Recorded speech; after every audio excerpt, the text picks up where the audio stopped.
Hi, everyone. Welcome to Presales Collective's Unscripted. In the chat, go ahead and introduce yourself. Tell us where you're from, where you work, and where you're located.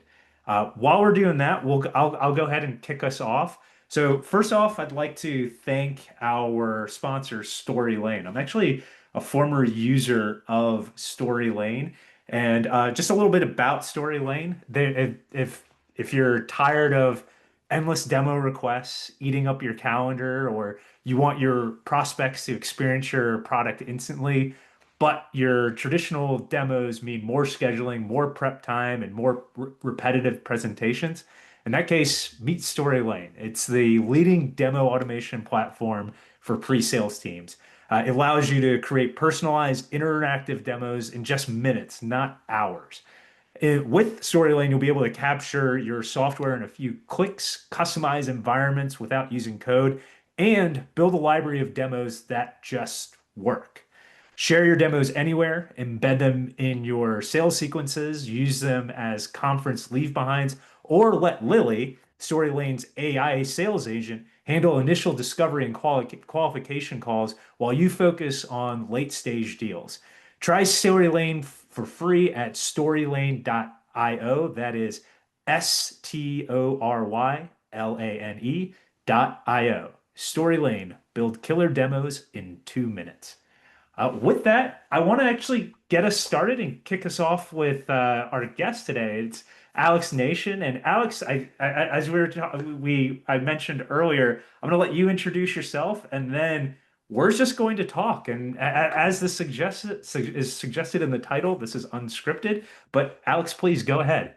Thank you, Tom. Great to meet you and thank you for having me. Hi, everyone. Thanks for being here. I'm Alex Nation. I have been in pre-sale since 2011, 2012. I don't even remember at this point. I have been on the individual contributor side. I've been leading teams for the last 3 years. And I've had a lot of good fortune and good success in this industry. Helped close the biggest deal in company history at my current company. I've been to the Nice. club 3 times. I've interviewed, gosh, probably 100 people at this point, helped build out different systems and processes. I've seen a lot, I've done a lot.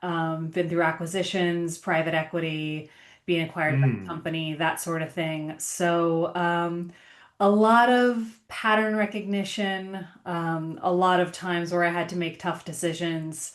And so I'm excited for this conversation. I'm excited to chat with you. I hope that the people attending won't be shy. Drop your questions in the Yes. chat. You know, you're here, so make the best out of it. I'm excited for this. Thanks for having me.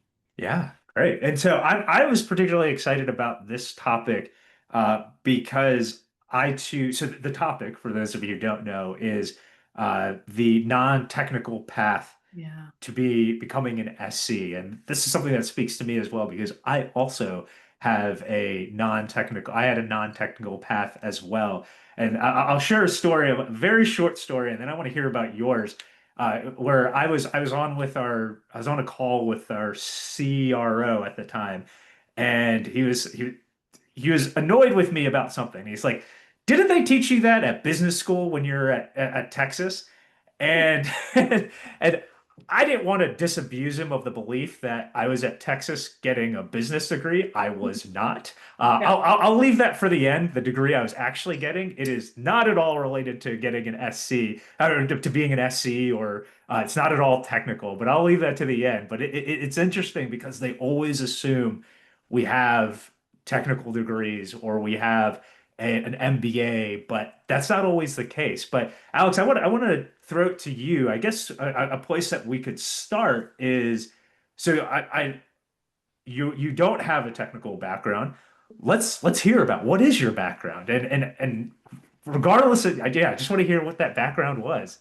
Yeah. So, like you, I have neither of those things. I don't have a technical degree. I don't have an MBA. I have considered getting an MBA at different times, but I have put that to bed because I feel like we're getting an MBA by working, by being out in the real world. Yes. I have a communications degree from UC San Diego Nice. because at one point I wanted to be all of the following things. We're going to go through them. I wanted to be Anna Wintour, editor-in-chief of Vogue. I wanted to be on TV. I wanted to be a journalist. I wanted to be a lawyer. I was all over the place. The one thing that I knew how to do well was read, write, and talk. And it's funny, your background, if you go even further back, the pieces kind of all come together. The thing I was most excited about at school was computer class, which at the time was once a week for an hour. This was Yeah. the 90s. Um, I was a talker. Yeah. And so then you put those two things together, you put a love of technology and an ability to communicate, and you fast forward however many years and it clicks into place. It's funny how Yeah. the things that really lit you up when you were young then kind of get pulled forward. So, and Yeah. timing. I graduated into a recession in 2009. There were no jobs. Um, Yes. no, I don't know what year you graduated. Same. I got out of grad school in '08. Yeah. Same Yeah. exact position. And I don't know about you, but I had like the naivete of being 21 on my side where I was like, the world is crumbling. I'm gonna go find a job. Yeah. Yeah. Something will happen. Something I will will. happen. Because also, I didn't have a choice. And like I did. I could have Yeah. moved back in with my parents, but I Yeah. wasn't going to do that. That wasn't on the table. No. I feel you on that one. Yeah. Not gonna happen. So that's my background. That's Little, awesome. So I actually want to come back to something that you said when you yeah. chose communications. You Yeah. said is because at different points you were interested in, and I missed some. Correct me the ones I was wrong with. You wanted to be the editor of Vogue. You wanted to be a lawyer. You wanted to be, and there's other things. And there's that. What were those things again? Because I Yeah. think every one of those things is there's a little bit of that in being an SC. So what were those pieces again?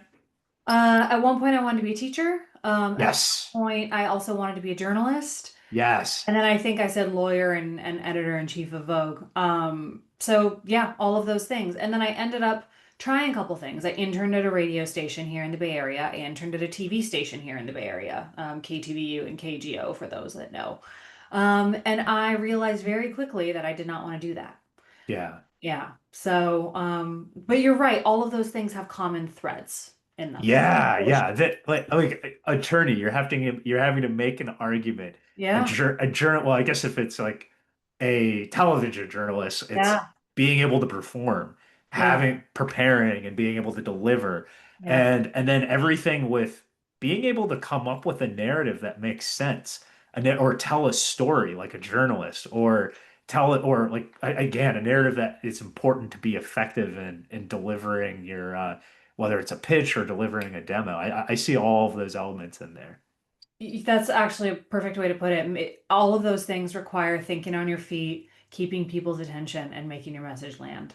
Yeah, yeah. And a teacher, I mean, Yeah. there's a lot of obvious pieces in that, Yeah. especially I think you probably encounter a lot of that in management and also you don't want to get into the training when you're in a demo, but you are sometimes getting into those pieces. So you were a communications major. You Hmm. interned in San Francisco at a radio station or a television station? Both. Both, both. Yeah. Okay.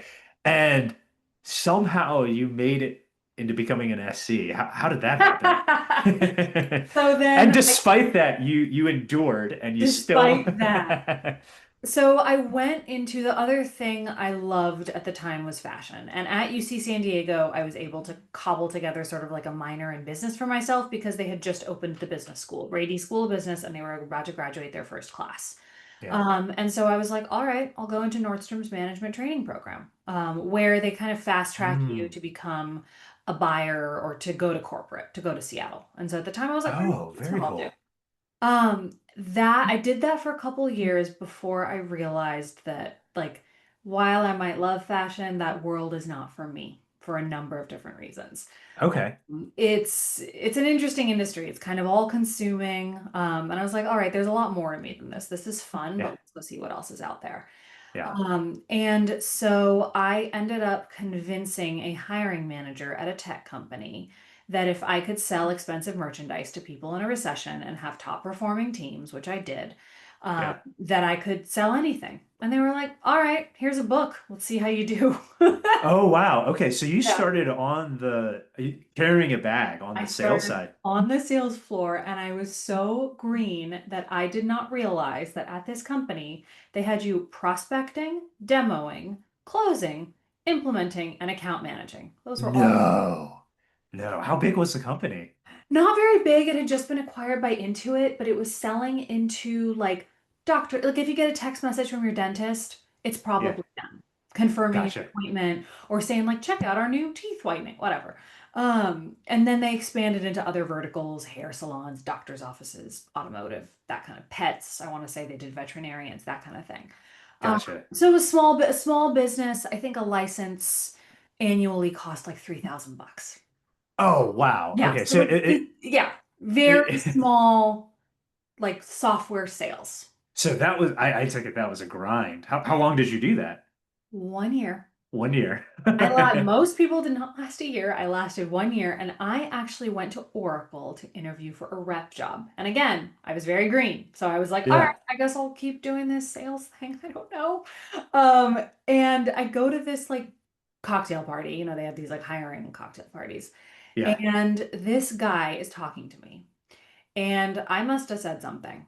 He goes, are you, so he's like, hold on. Are you a hunter closer or are you a presenter pain point gatherer?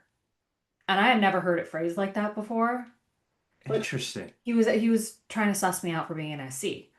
Um, Oh, interesting. mhm. I think I could guess what your answer was, but I want to hear Yeah. it. Well, I kind of called my shot. I was like, I might get crossed off this list, but I'm just going to be honest with him because that I've never heard it phrased like that, and maybe there's an opportunity here. Like that's where my mind went. And I was like, listen, like I'm not a hunter closer. I can, but the Yeah. presenting pain point gathering piece, I like that part. That's my favorite part. And he goes, okay, we're putting you in the solution consulting queue. And I was Wow. it was like a Curb Your Enthusiasm episode. I was like, the what? And he looked at me like I was insane, which is fair because Yeah. turns out solution engineering, solution consulting, whatever you want to Yeah. call it, has been around for decades. Yeah. Like, Yeah. I remember the CEO of my previous company, Marketo, saying he was an SC, but for like servers, like he's like, I had to pull the thing out of my trunk and take it inside and demonstrate Yeah. how it worked in like the 80s. Like this has been around, but that's how I learned Yeah. what an SC was. So So yeah, did they hire you as an SC at Oracle? they did. Okay. All right. Because I was like, because if Yes. this story goes where like, and then I Yeah. forgot about it for And then another 3 I, years. went back to yeah. Honestly, I am so grateful to this guy. I don't remember his name. I keep telling Oh, this story wow. because I keep hoping he'll hear it. Like, I'm so If grateful. you're out there, Yeah. Oracle SC hiring manager or pipelining, Yeah. you've opened up a great career for Alex. I hope you were Yes. out there hearing this. Seriously. Thank you for that. So at the time, and they might still do this, Oracle obviously has a lot of resources to spend on training. They had two kind of cohorts they were hiring. They were hiring one cohort that was like people like me with a few years job experience that they could then put into this like training academy to train you how to properly be a sales consultant, as they called them. And then they also had like your fresh out of college crew, which they were Yeah. training for various sales jobs, including Yep. solution consulting. And so I got put into this cohort, and what a blessing. Like for 4 months, I was Yeah. not allowed to talk to a customer, and they taught me how to do everything properly. Yeah. Discovery, demo. I took demo to win, which I'm sure some of you know. Yeah. That's Yeah. they brought in all of these different resources and had us practice and role play. And it was pretty rigorous. It was very focused. It was very hands-on. And then, of course, they would bring in these SEs that had been doing it for 20 years and could do it in their sleep and were like the masters of their craft. And it was,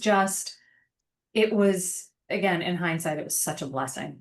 It was such a blessing. So, Awesome. Awesome. yeah, And how long were you at Oracle then? 2 years. So Okay. I learned how to do it right. And then I got a little bored. Yeah. And I was like, all right, now I want to do things the way I want to do them. And so that's how I ended up at Marketo doing like small kind of corporate type deals and then eventually ended up in enterprise. And then I ended up at my current company, where I was hired as the first enterprise SC west of Utah, um, Okay. and had all of the Bay Area high tech accounts mostly, um, Gotcha. where everything. So, coming back to our topic of like how Yeah. I got technical Yeah. and what I would do differently. So it turns out that these major household names, I call them like brands my dad would know. Yeah. Brands our parents would know.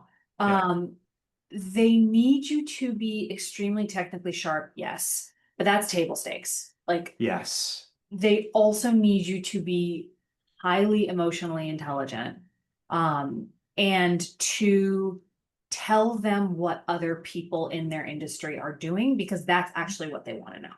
Yeah. They Yeah. don't want to see a dashboard. They don't want to talk about a widget.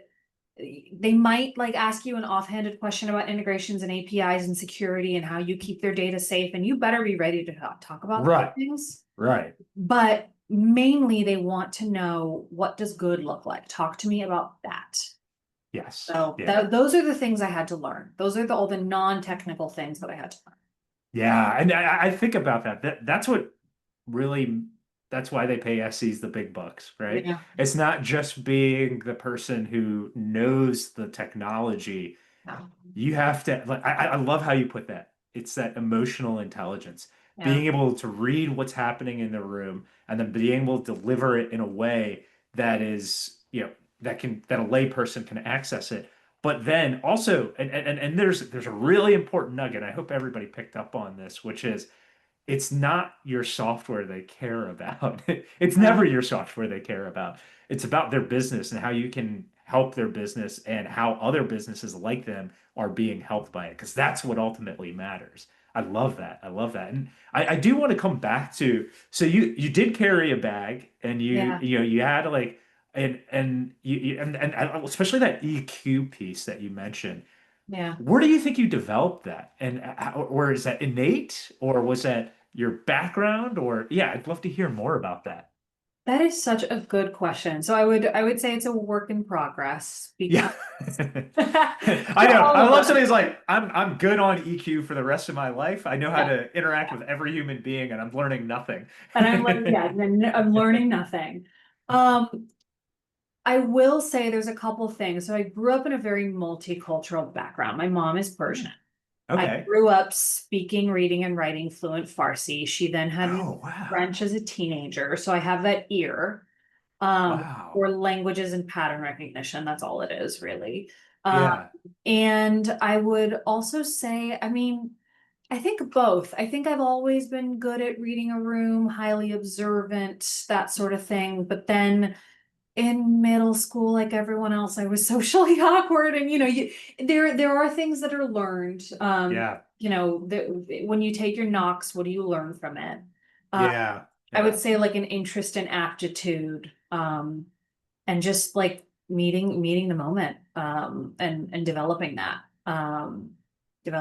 EQ. So yeah, and again, still a work in progress. Yeah. Yeah. And I think now more than ever, here's like what I would not do differently. I developed this EQ, right? Yeah.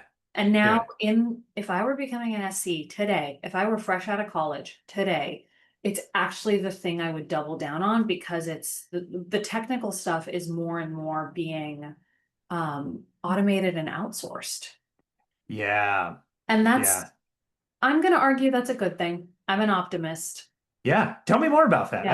I like that because that's an Yeah. interesting thread. I mean, Yeah. people are actively scared about this. I've They gotten are. questions about this Yeah. from I mean, what did we begin this with? We were talking about Story Lane's AI agent, Yeah. and I always think about this. It's not really meant to replace us, Yeah. but to augment us, and I think Yeah. that's where you're going. But if That's not, exactly where I'm going with it. yeah, I want to hear more. So the fact that AI needs guardrails and safety and good judgment and all of that is a totally separate conversation. Yes, yes, What are agreed, the agreed. things that AI can never replace? The things that AI can never replace are connection, judgment, the quality of your questions, um, your ability to think through a problem effectively, Hmm. um, your emotional intelligence, EQ.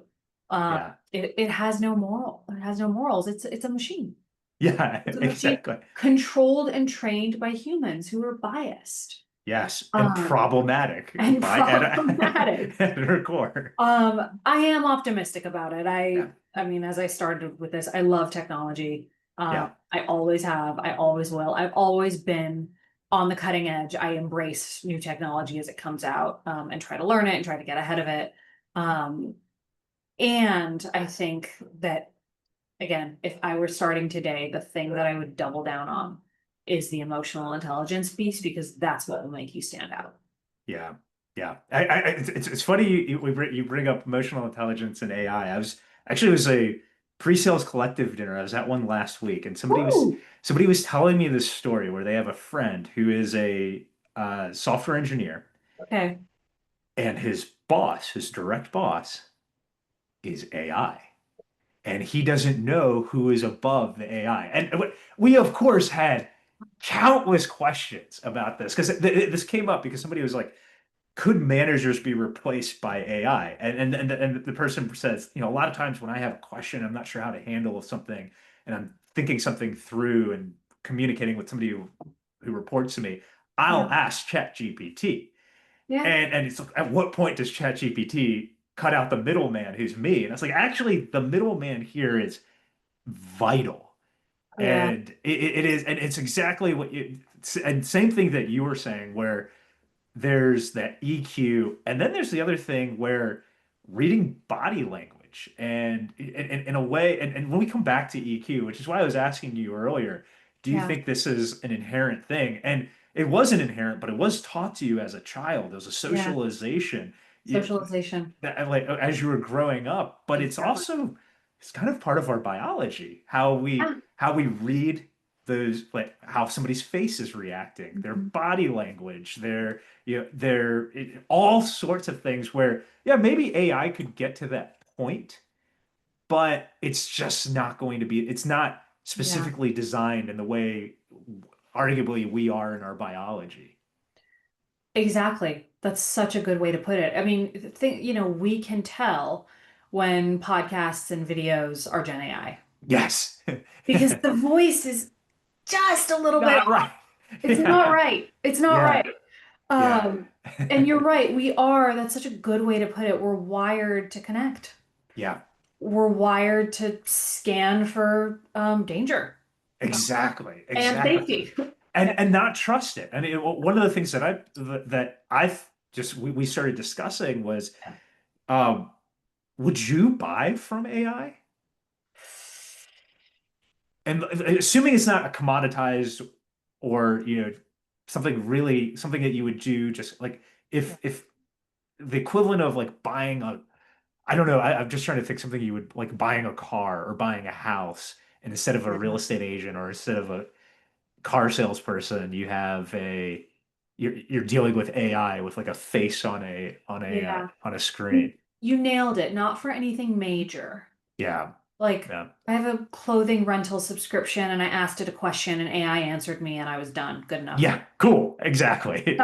I'm looking for a new coffee maker. Tell me Yeah. which one is the best. Yeah. Awesome. I Great. use Amazon AI all the time. Right. Yeah. Right. I was just buying a new kitchen implement and I was like, is this thing heavy? Like, I don't need Yeah. a human. I'm good. I don't need a human to tell me that.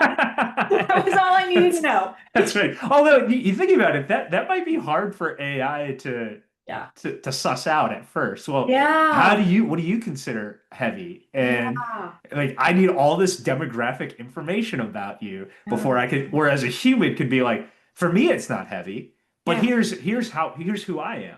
Or yeah, so there's yeah. Speaking of reading room, I saw a hand raised a while back. How are we doing Okay. with that? I am unable to see that. If there's things in the chat, Courtney, I'm not able to see the questions in the I chat. wonder if this person would mind if I called them out. Oh, go for it. I mean, well, hopefully not. It was Grigory. If you want to ask your question, type it in the chat. Or not, if it kind of moment kind of passed and you're good, that is cool too. I just didn't want to leave you out of the conversation. Yes, thank you, Alex. Thanks Yeah, no for worries. picking up on that. But coming back to actually, there was something that you said. that I did want to come back to that I thought was a really important point where somebody coming out of college, what do you focus on? And I think what you said is it's not really the technical piece, it's the emotional intelligence. And if you care to elaborate, I'd love to hear more. Yeah. So I was doing this in hindsight. I just didn't know that I'd call it that. And it frankly was uncomfortable and intimidating, but I did it anyway. And it was building relationships. Yeah, Um, and I'm a big fan of the phrase, how you do one thing is how you do everything. I was building everyone I came across, I would try to learn from or connect with in some yeah, in some way. And at first I was intimidated, as people are, by like the very senior people, yeah. directors, SVP, and above. I remember one time I wrote an email to a CMO asking her for a favor at my previous company, and my friend looked at it and was like, "Don't you ever write like this again?" Because it was like Wait, why? it was junior. It was like Yeah. overly excited, overly deferential, overly like it was a Mm, word salad. Like you would take one look at it and go, "No, I'm not reading that. I'm not answering it." Like delete. Um, yeah, but all of that to say, I have, through the repetition and through just doing the uncomfortable thing, of networking, ew, yeah, makes people uncomfortable. Um, I have chosen to do that over and over and over and over again, because it has gotten me to a place where I am comfortable with talking to people. And if I'm yeah, not, I can notice it and figure out why. Like, is it because they are in a field you don't understand and now you need to like maybe do a little homework to be able to have a hmm, conversation with them? Is it because you don't understand their role? What is it about them that would help like break down this barrier? So yeah, it's developing that pattern recognition, and it takes time. That's the thing. A year yeah, out of college, if you're comfortable walking into a CEO meeting, I applaud you. yeah. You must have had some, maybe you grew up around it, maybe there were. Or you're a sociopath. Sorry. Exactly, exactly. It's one or the other. There's no in between. Yeah, Um, I don't trust you if you're able to do that right out of yeah, college. like you might be AI.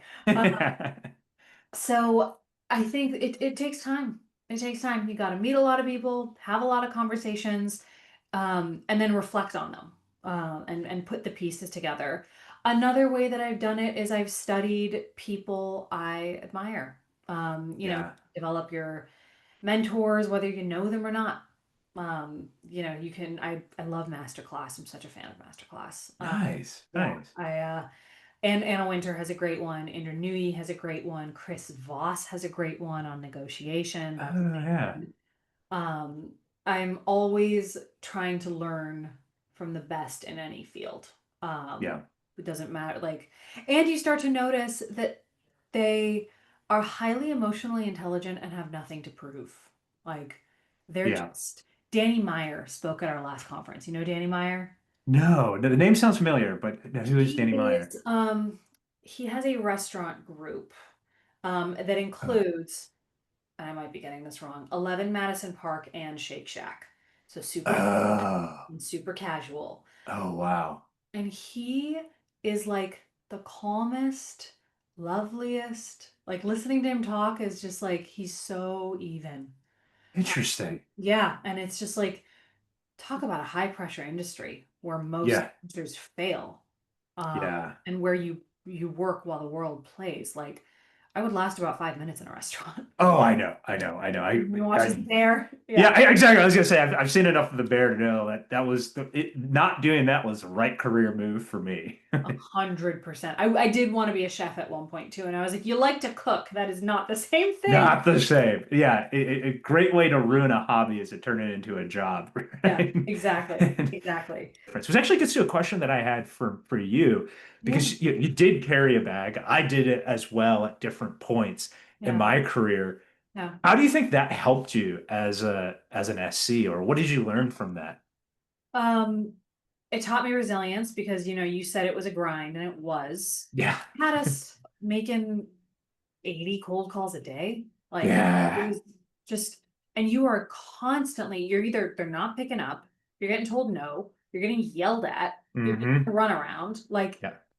it's, it just thickens your skin. Just, okay, water off a duck's back, next. Yeah. Yeah. And it builds, it made me realize that I am competitive and I love staying close to the customer. Yeah. And it also gave me a lot of empathy for my fellow salespeople. Yes. I think that's very, very important. Yeah. Yes. I love that. So so now like I can be their partner. My team can be their true partner. It's not us versus each other. It's us versus the situation of like how are we going to go win this thing? Yep. Um, or how are we going to like, stay persistent, determine that it's not a fit and move on, like whatever it is that needs to happen. Yeah. And I assume that most of the people here are SCs, but this is a question that I get a lot from people looking to network, and I always want to help out, and I Yeah. have my way of answering it, which is how do I become an SE? Especially you and me, we both come from non-technical backgrounds. And Yeah. typically I'm actually hearing this from people who are engineering majors in college, but what would be your recommendation for somebody who's non-technical wanting to become an SC? So this is the part where the current state of the world really plays to your advantage. Yeah. You Oh, can teach yourself. yeah. You can, and then you have to convince your first hiring manager. You're gonna have to do a demo as part of your interview process. You're Yeah. going to have to field their questions. But there is so much information out there now, so much more than there was. Yeah. You have the pre-sales collective, you have Yeah. most software products. You can, I don't know, you could go learn Salesforce Yeah. and you could say, I'm going to do a demo of Salesforce for you. Yep. You could hire a coach. This is not a plug for Better Career with Maddie and Yuji, but they are helping people do this very thing. Yeah. You can have a conversation with chat. You can build a whole project in ChatGPT. I'm a teacher. I'm a bartender. I'm Yep. a high school admin. All successful SEs I have hired, by the way. Um, Yep. I have a hospitality background. Um, if you want to become an SC and you know that you need the technical piece and the emotional intelligence piece, you can learn those things, you can practice, you can record yourself, you can make your friends and family critique you. You can cold email people on LinkedIn and just say, hey, will you take a look at my demo video and give me some feedback? Like, there's so much out there in terms of being resourceful and so much available, um that it's now more possible than ever, I would say. Yeah. Yeah. The good news. The challenging news is that then there's also there's a lot of people out there Yeah. trying to get these jobs, so then it's also a question of how to stay competitive. But again, it's now a much more established, community oriented, supportive, there's just more information. Yeah, yeah. And this is actually a good plug for AI, where Yeah. it's like instead of having to read all that documentation, it can be summarized for you and explained to you in a way that's very accessible that then you can turn around and as also make accessible. Yeah, exactly. Exactly. So I mean, I uh I empathize with people who are graduating from college today, Yeah, wanting to become an SC today. And I do think you have a lot to your advantage, actually, much more yeah, than we did 10, 15 years ago. yeah, yeah. I've found most paths have been no one, it's very rare that somebody just becomes an SE at a new company. Yeah, Usually you're working somewhere and really almost any role in the company, and you've yeah, demonstrated two things, a competence, yes, which is really like 99% of it. yeah, And part of that competence is that EQ. yeah, I mean, when you think about competence, a lot of it is demonstrating an EQ and showing people that you are competent. And the other thing is it's easy to make that move when you're internally because you know the industry, you know the product, you know yeah, and it's a much more compelling case. In my experience, that's when I've hired somebody who wasn't an SC to be an SC, almost every single time it was an internal hire who came highly regarded, was very competent. And it wasn't like they were there for 5, 6 years. Sometimes they were only there for a year or two, but they have a lot of potential and they have a lot of competence and they're using the tools in front of them. Yeah, exactly. They're resourceful. They can put the pieces together. They can tell their story effectively. They've done their homework. Uh, Yes. I've got this one person who is super interested in becoming an SC, and she is running like her own interview loop. She's talking to people, Yeah. she's studying the product, she's practicing her demo and recording herself, Nice. so that when an opportunity opens up, she's ready Yeah. That's to amazing. nail her interview. She's been doing this for like, I want to say 10 months now. I mean, it's just so impressive. Yeah, and I imagine, and I'm not going to put you on the spot here, but I imagine if you had the ability and it made sense, you would probably hire her, wouldn't you? 100%. I mean, I'd Yeah. have to see her demo. You'd have to land the Oh plane. yeah, yeah, But yeah, yeah, yes, absolutely. I mean, even if it were like a, hey, your demo's not there yet, I know she'd go work on it. yeah. That's the thing. The things I can't teach. I mean, I can, but it's harder. I can't teach you how to be resourceful or curious or intuitive or like really like wanting it, like, Yeah. making it clear that this is important to you and that you've worked on it.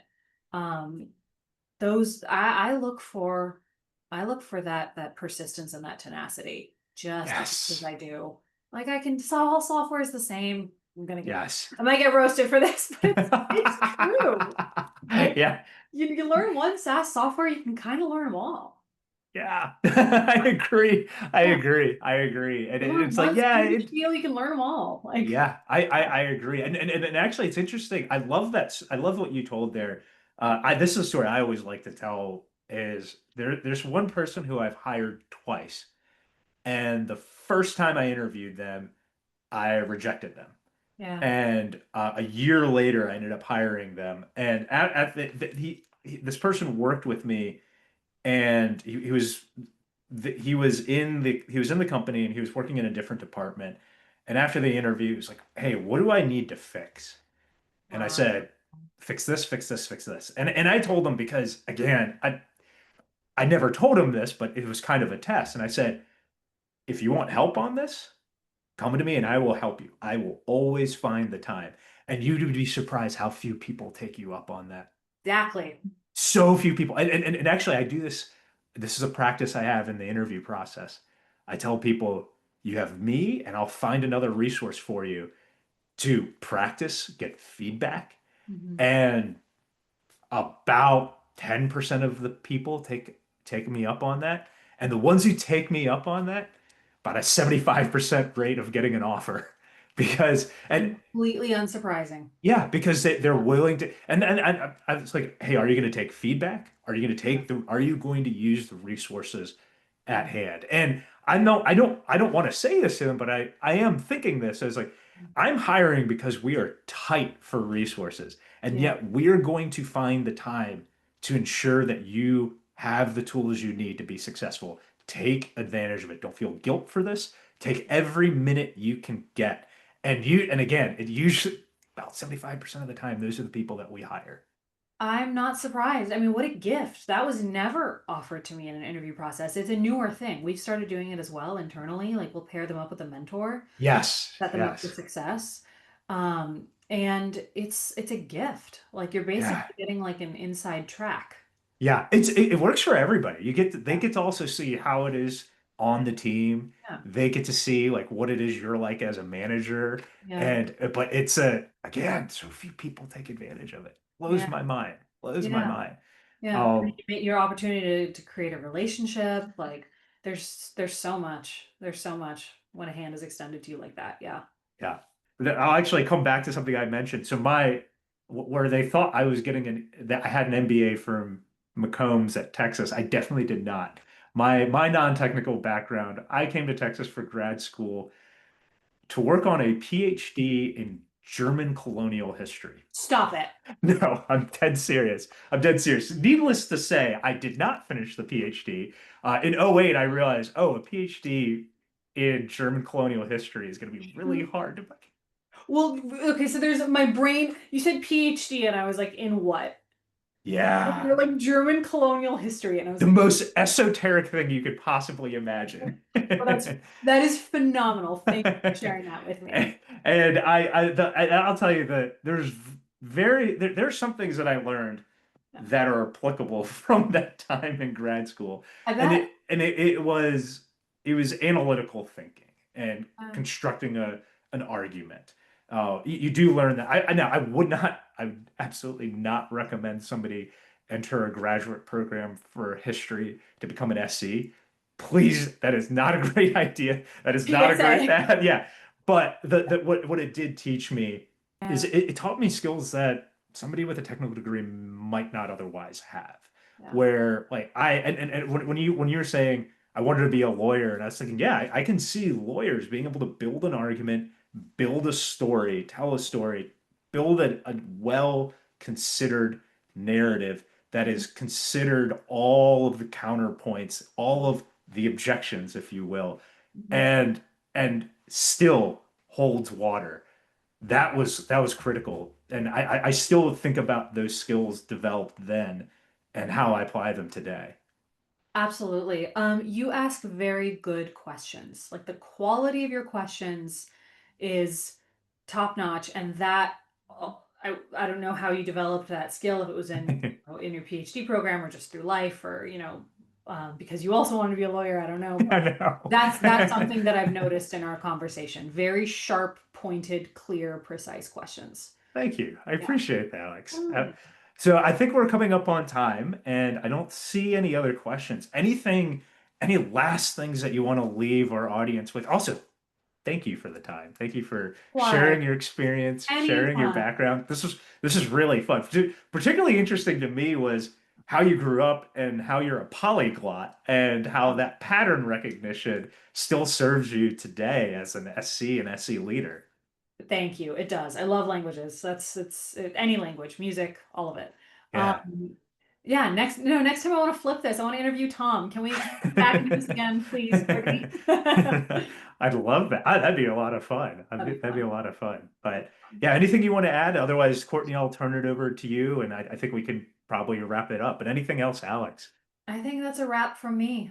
Feel free to connect with me on LinkedIn if I can be helpful. Take me up on it. I mean it. I love being helpful Yes. to people.